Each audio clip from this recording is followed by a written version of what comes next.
Malta aqwa mhijiex biss slogan.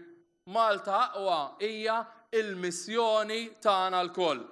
Malta b'impjiegi aħjar u b'negozji aktar b'saħħithom. Saħħa, edukazzjoni u ambjent illi jkunu priorità b'aktar opportunitajiet għal uliedna.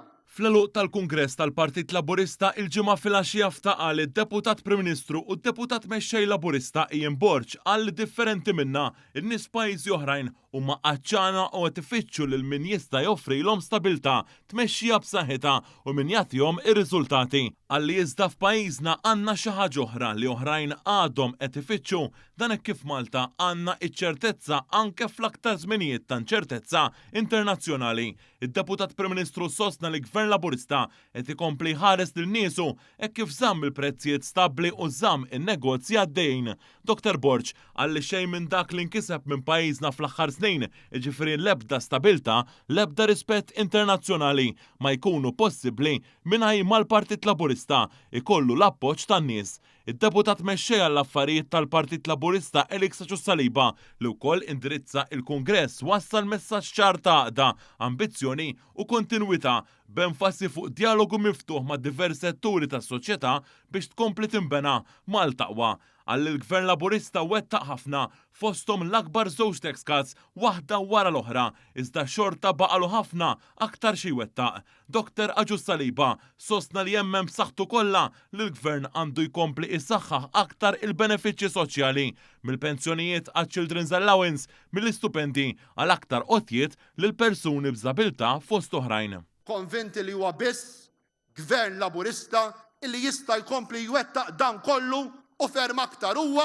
Robert Abela biss, il-Prim Ministru illi dejjem bakkar fl-iktar maltemp globali ekonomiku mingħajr preċedenti li qattra pajjiżna u dejjem ħareġ lil pajjiżna rebbieħ.